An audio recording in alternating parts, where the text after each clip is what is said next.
Ok, en la literatura hay diversas clasificaciones para analizar golpe de Estado. Está el golpe de Estado clásico, que es aquel donde una democracia o un ejecutivo, es decir, un presidente, es interrumpido de su mandato, de sus funciones ejecutivas, sencillamente por una junta militar y de pronto se desaparecen todas las instancias democráticas. ¿Qué quiere decir esto? Es decir, se cambia, se quita la Constitución en primer lugar, el Poder Judicial, el Poder Legislativo, en este caso Congreso, y el propio presidente, y en su lugar se pone una junta militar y un militar, casi siempre el general de las fuerzas de ese lugar o de ese país, toma el gobierno. Eso es un golpe de Estado clásico, así es como se le conoce en literatura. Pero ha ido evolucionando esto. Cada vez que un presidente es destituido durante el ejercicio de sus funciones, pensemos en el caso de Manuel Zelaya en Honduras o de Dilma Rousseff en Estados Unidos, se habla de un golpe de Estado. ¿Por qué se habla de esto? Sencillamente porque el presidente es destituido en pleno ejercicio de sus funciones. Y lo que estamos viendo a partir de ese asunto es que puede suceder que el presidente sea quitado de funciones, pero la democracia se mantiene, las instituciones democráticas se mantienen. A esto se le conoce entonces como golpe blando, golpe institucional, interrupción de mandato, golpe débil, es decir, tiene otras clasificaciones. ¿Cuál es la diferencia fundamental entre un golpe de Estado clásico y las otras destituciones? Es que sobreviva o pervivan las instituciones democráticas. ¿Qué quiere decir?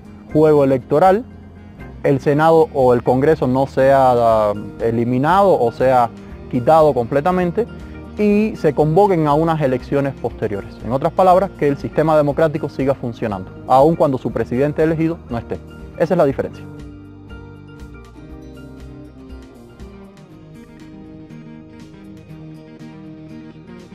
Ok, en América Latina tenemos una historia muy grande de golpes de Estado.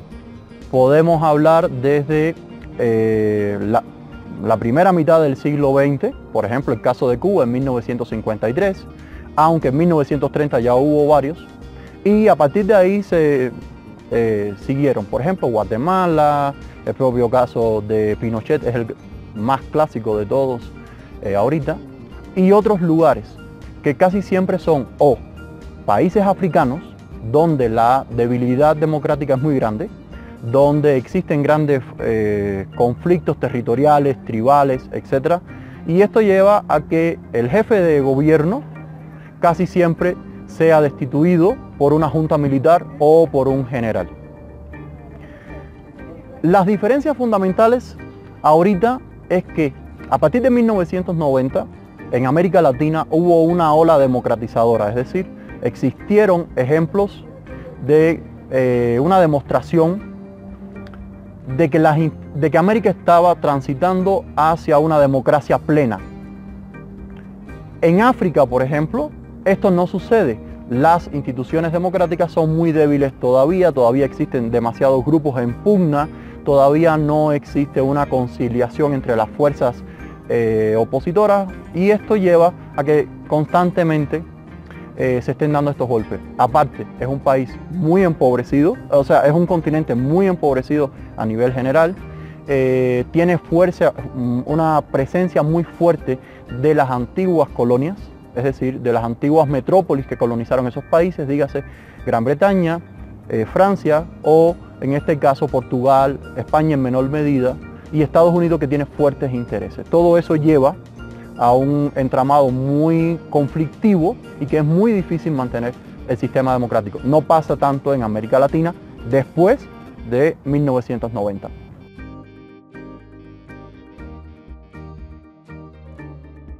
Bien, el caso de Bolivia es interesante porque Bolivia era el país y el sistema más exitoso dentro de aquellos que propugnaron el giro a la izquierda. Recordemos un poquito, a partir de 1990 en América Latina se dio un giro a la izquierda y esto llevó a que ciertos gobiernos, por ejemplo del Cono Sur sobre todo, dieran un paso radical en contra de aquellas políticas neoliberales del Consenso de Washington. En 1990 el Consenso de Washington era un decálogo de 10 puntos que decía que el Estado no debía intervenir tanto en la economía de los países, y esto llevaba a una reducción de los derechos sociales. ¿Qué quiere decir? Situaciones como salud, vivienda, pensiones, salubridad, etcétera, educación, no fueran tomados en cuenta, y cada vez que el Estado tenía un punto, era restringido por el FMI o el Banco Mundial. En 1999, Hugo Chávez, el fallecido presidente de Venezuela, Hugo Chávez, gana las elecciones y comienza esa transformación.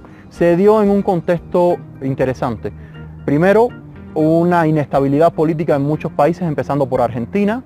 Después, una inestabilidad en el propio Bolivia, del cual Evo sale vencedor frente a Lozada, y comienza este giro que fue rápidamente replicado en otras naciones. Ecuador, en menor medida Brasil, pero después sí tuvo un giro fundamental con Lula, primer mandato de Lula, y se replicó hacia Centroamérica. Honduras es el caso y Nicaragua son los casos más paradigmáticos. Ahora, ¿qué pasa en Bolivia? La gran situación de Bolivia tenemos que verla en el 2016. La Constitución boliviana en ese entonces decía que el jefe de Estado no podía ser reelecto en un tercer mandato. La situación en Bolivia comenzó en 2016. La Constitución boliviana decía o establece que un presidente no podía ser reelecto en una tercera vuelta sucesiva. Significaba que Evo había cumplido sus 2 mandatos anteriores, y aquí hay que hacer un paréntesis, porque Evo ya llevaba 3 mandatos. ¿Cuál es el cambio? O sea, Evo comenzó en 2006, primer mandato, hubo una reformulación a la Constitución donde se le cambia el nombre a Bolivia de República de Bolivia a Estado Plurinacional de Bolivia, y eso lleva a que esas elecciones sean consideradas como la primera dentro del nuevo país que se estaba formando. Por lo tanto, Evo, desde el segundo mandato en 2014, no debía haberse presentado, pero bueno, bajo ese manto se presenta. En 2016, previendo las elecciones de 2019, dice, bueno, ¿qué podemos hacer para presentarnos de nuevo? Cambiar la Constitución. Y convoca a un referendo popular donde él no gana. O sea, la sociedad boliviana decide que no estaban de acuerdo con que Evo reformara la Constitución para que se volviera a presentar. El Tribunal Electoral de Bolivia se somete esta situación al Tribunal Electoral de Bolivia y le da el visto bueno, le da luz verde a Evo para que se presente. En mayo de 2019, la OEA también respalda esa idea de que si fue decisión del tribunal, hay que respetarla. Pero constitucionalmente no se podía hacer. Viene un problema, y es que durante los comicios electorales de hace 3 semanas, hay un apagón.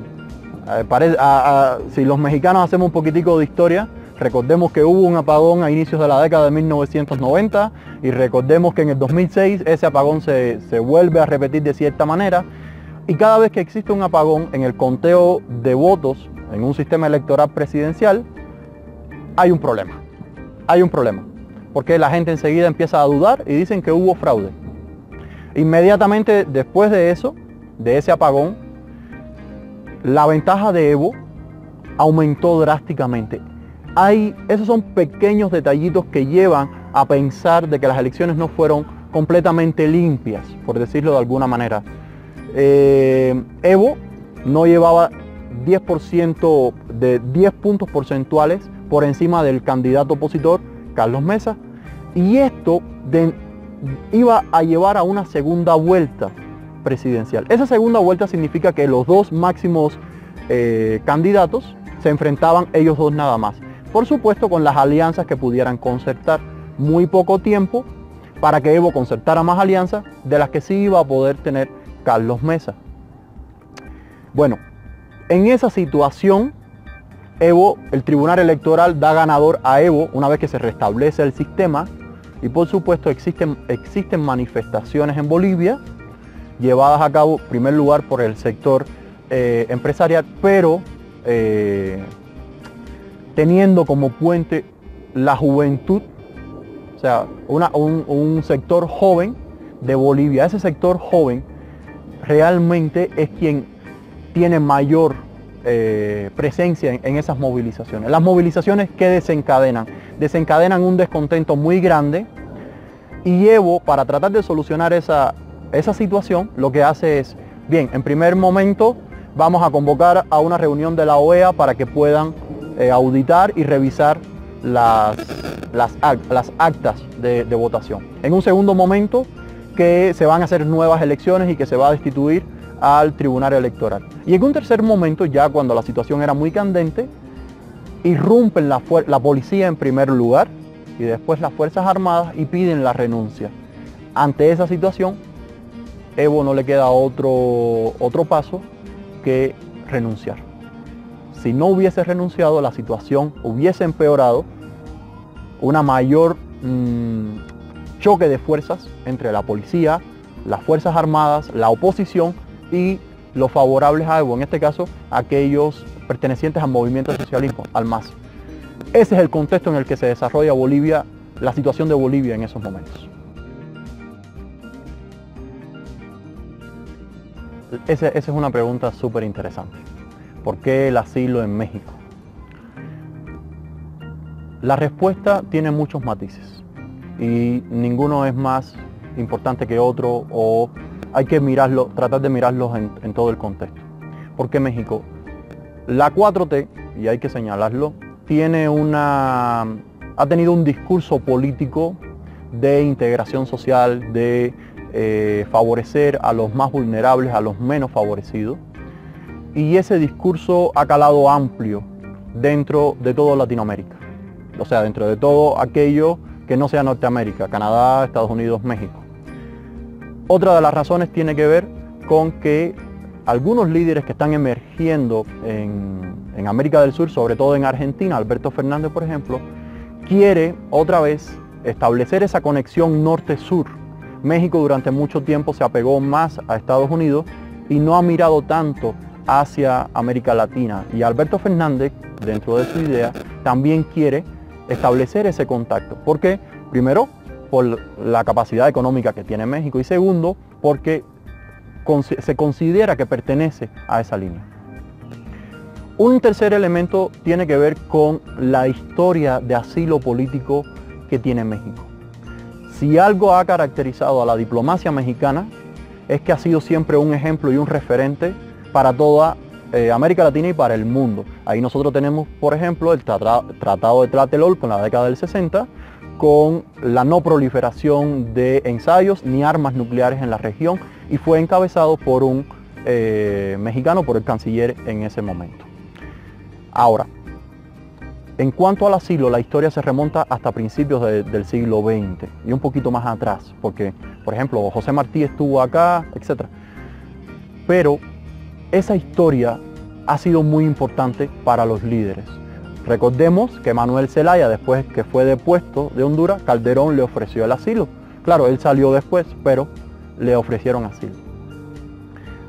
Particularidades de México para el asilo. Primero, es un país donde Evo no iba a ser silenciado en ninguna de sus declaraciones, y por lo tanto siempre ha sido visto, también por la diversidad que tiene México, étnica, contextual, estatal, etc., no iba a ser silenciado, y Evo siempre ha sido recibido acá, dentro de la sociedad y dentro de los sectores más vulnerables, como aquel indio que sacó a Bolivia de la pobreza.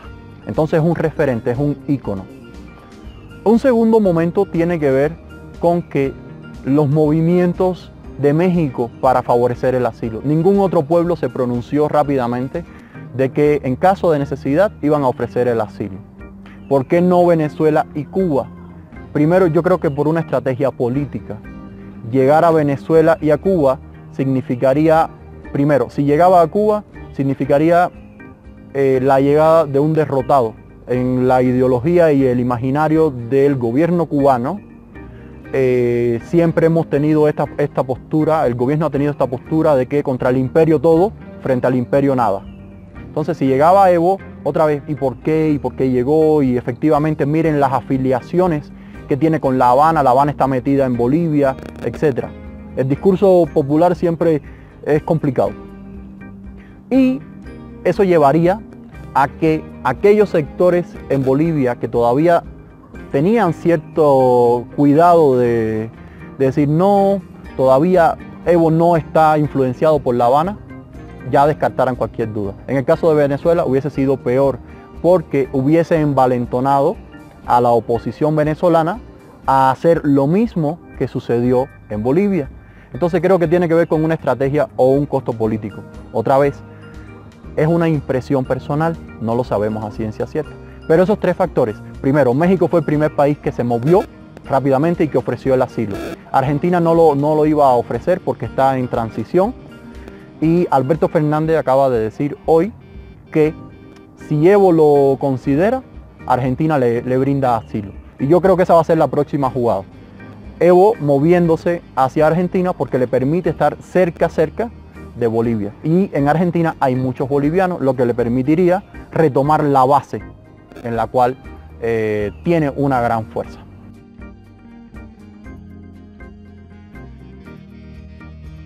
Bien, en los últimos días ha habido una serie de preguntas, ¿no?, respecto a esto. Como, en primer lugar, que en el momento que Evo renuncia, Trump saca un Twitter y dice que se cuiden Nicaragua, que esto es un mensaje para Nicaragua y Venezuela, porque efectivamente se restablece la democracia y llega Evo a México. Pero no ha tocado el caso del asilo mexicano. Esa lectura hay que llevarla, hay que hacer esa lectura con un poquitico de juego. ¿Qué significa esto? A Estados Unidos no le conviene hacer un posicionamiento o hacer una declaración cuestionando, criticando o en cualquier forma la decisión del gobierno mexicano, porque estaría sobrepasando el límite de soberanía. En momentos en el que Trump está jugándose la cabeza, y lo voy a decir así con el impeachment, que ya empiezan los juicios públicos, o sea, los cuestionamientos públicos del Congreso de Estados Unidos al presidente, cualquier declaración que signifique la intromisión en otra nación le puede costar caro. ¿Por qué? Porque hay un posicionamiento. Y también se está jugando el año que viene esas bases electorales de migrantes que existen. Eso es un primer caso. Un segundo caso tiene que ver con la habilidad y el discurso del gobierno mexicano en esta situación.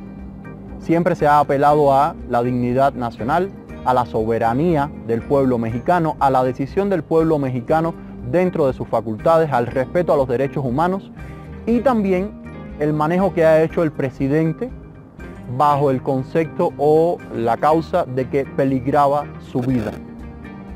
Eso es incuestionable para cualquier nación, sencillamente porque está refrendado en la Convención de Derechos Humanos, que el primer derecho es el derecho a la vida, y está refrendado en la Constitución mexicana, en el artículo 1.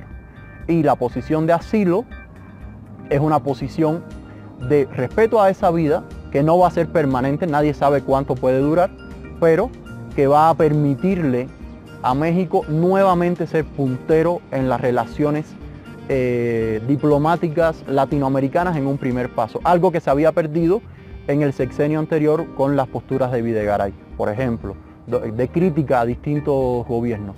México ha dicho, a partir de la doctrina Estrada, no nos vamos a meter, no vamos a intervenir de ninguna manera en ninguna nación, ellos tienen derecho a hacer lo que ellos consideren mejor, pero nosotros sí vamos a permanecer fieles a la tradición de asilar y respetar a todas las personas que nosotros creamos que son merecedores de ese asilo, en este caso Evo.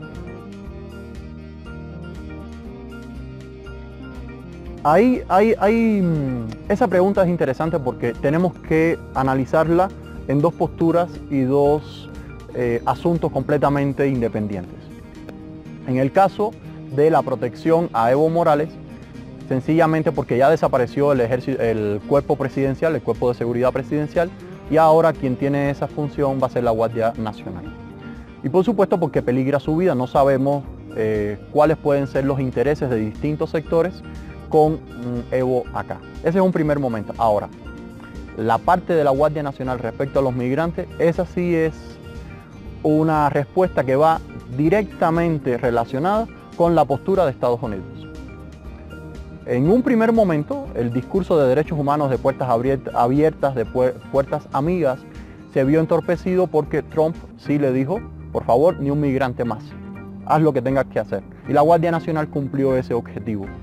Que se debe criticar, que se debe enjuiciar, realmente sí, esa es la postura, porque la Guardia Nacional ha cumplido el papel de un órgano represivo y controlador más allá de sus funciones y se ha vuelto un órgano efectivamente represor, donde la violación a derechos humanos de los migrantes, etcétera, ha sido un tema constante que se ha debatido y que se ha visto en redes sociales, que se ha visto en la prensa, sobre todo en Frontera Sur.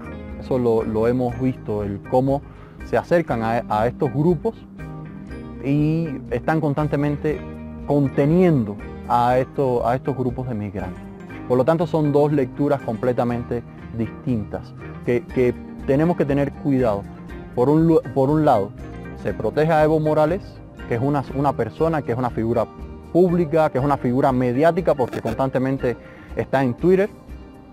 Y por otro lado, esta Guardia Nacional que cumple funciones de policía migratoria, ya ni siquiera en combate al narcotráfico, no, sino como policía migratoria. Y esa decisión está directamente relacionada con las posturas de Estados Unidos de cero tolerancia a la migración en cualquiera de los casos. Pero sí quisiera ahondar ahí. Hoy la presidenta interina de Bolivia, Janine Áñez, acaba de publicar en Twitter y hacer unos pronunciamientos de que México debería silenciar a Evo Morales, de que Evo desde aquí está incitando a las protestas en Bolivia. Y creo que está pasando nuevamente el límite de la soberanía y la decisión nacional. Para una presidenta que quiere mantener la democracia, creo que está otra vez jugando en los límites de la democracia. Y Martí Batres hoy acaba de hacer un pronunciamiento donde establece justamente ese principio. Somos soberanos y nosotros decidimos. En términos constitucionales es legal. Ahí debemos establecer esto. ¿Por qué? Porque todo el gabinete de Evo Morales, la línea sucesora de Evo Morales, en caso de que faltara Evo, renunció a sus funciones. Pero hay una contradicción ahorita que no se sabe, y es la presidenta del Senado, Adriana Salvatierra. Esta presidenta del Senado había renunciado de manera de voz, pero no de manera formal, y ella está pidiendo que se le permita el acceso y se le respete su cargo, presidenta del Senado. En caso de que esto se verifique, de que ella no renunció, de que su renuncia no fue formal, ella es la línea sucesora, está por encima de Janine. Y esto significaría nuevamente un pronunciamiento a favor de quién. Claro, las Fuerzas Armadas bolivianas han contenido que Adriana llegue al Senado, pero no sabemos en qué puede terminar esto.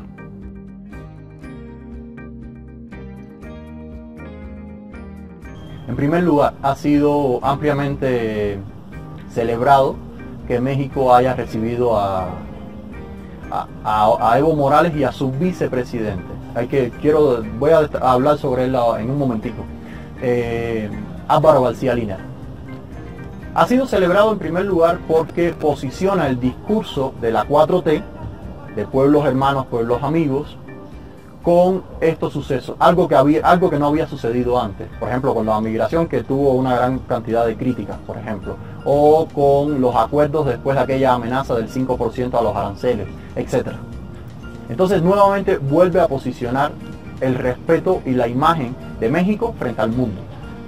En segundo lugar, hay que destacar las acciones que tuvo México para solucionar esta crisis, la manera eficaz en la que se solucionó esta crisis respecto a Evo Morales, cómo distintos países impidieron el paso del avión en que traía a Evo y cómo se solucionó. Y eso habla de una capacidad diplomática muy grande, una capacidad de negociación ágil, eficaz, pertinente, hablar con quien hubo que hablar en el momento que hubo que hablar y tomar las decisiones adecuadas. En tercer momento hay que destacar que existe un posicionamiento muy grande de los países latinoamericanos que están viendo en México esa guía que antes tenía Bolivia como el movimiento o el país que había logrado pasar de un estado muy pobre a un estado en desarrollo. Estamos hablando de que Bolivia creció alrededor de un 4.1% como promedio desde 2006 y este año va a crecer 4.2%. Entonces son esas cuestiones que llevan a la imagen de México a un pilar dentro de la política y la diplomacia latinoamericana. Esa es una buena pregunta. Directamente, objetivamente, no podemos decir que Estados Unidos estaba detrás del golpe, pero todo el mundo se lo plantea. Hace unos días la Jornada sacó un artículo donde se informaba que días previos a las elecciones se habían sostenido conversaciones entre las Fuerzas Armadas, entre distintos empresarios, entre distintos candidatos de oposición y también entre diplomáticos en esa situación, en esa coyuntura. Esos diplomáticos, por supuesto, haciendo referencia a personal extranjero, personal acreditado en La Paz. Ahora, yo creo que Estados Unidos ahorita no se puede demostrar que haya tenido una influencia directa. Y ojo con esto, recalco, no se puede demostrar. Pero ¿quién ha tenido ese papel? La OEA. ¿Ok? Entonces, la OEA ha sido el vocero y ha jugado con los intereses justo de Estados Unidos. Y algo muy importante, el Grupo de Lima. Recordemos acá que el Grupo de Lima se constituyó para condenar aquellas cuestiones, aquellas movilizaciones en Venezuela, etcétera, y declarar a Venezuela fuera de cualquier pacto, etcétera. Bien, ahorita el Grupo de Lima no se ha pronunciado. De hecho, Colombia acaba de reconocer al gobierno interino, este que se acaba de proclamar. Entonces, el papel de la OEA. A lo mejor Estados Unidos no ha tenido una influencia directa, o no lo podemos demostrar, que es distinto, pero sí creemos que ese papel lo ha jugado la OEA. ¿Por qué lo ha jugado la OEA? Sencillamente porque ha ido cambiando de sus pronunciamientos y sus posturas. Y ha dicho, efectivamente, que se restableció la democracia. Ahora, en el pronunciamiento de la OEA también se recalca la necesidad de convocar a unas elecciones próximamente. Y esto lleva a pensar que efectivamente hubo causas. Y también quiero recalcar esto de que estos problemas de la elección de Evo no comenzaron en octubre de 2019, comenzaron desde 2016. Así, y lo digo de que comenzaron desde 2016 precisamente porque ya se estaba preparando cualquier escenario posible si Evo resultaba ganador. La quema de boletas, la movilización de las fuerzas, la auditoría, esa repentina que se formó en menos de 3 días y ya estaba allá y ya estaba contando, todo eso ya estaba planificado. Entonces sí creemos que la OEA tiene su participación detrás de esa desestabilización.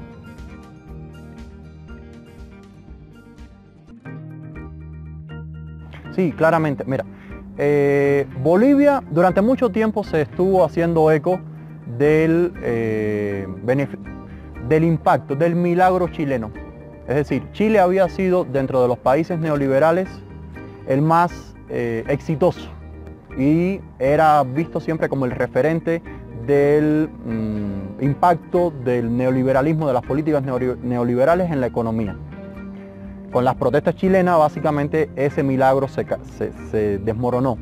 En el caso de Bolivia, se conoce como el milagro boliviano, porque de un país con tendencia a la izquierda, con un líder que proviene de los sectores más vulnerables o los sectores más excluidos de Bolivia, un indígena de la zona de Cochabamba, un indígena de la zona cocalera, etc., era imposible que se pensara que iba a llegar a la presidencia. Primero, ese es un factor importante. Las clases más desposeídas, su líder llega a la presidencia. En segundo lugar, logra disminuir la deuda externa de Bolivia alrededor de 20%. Estamos hablando de desde un 50% a unos 20% aproximadamente. Y esto significa una mejora de la infraestructura, de los servicios, etc.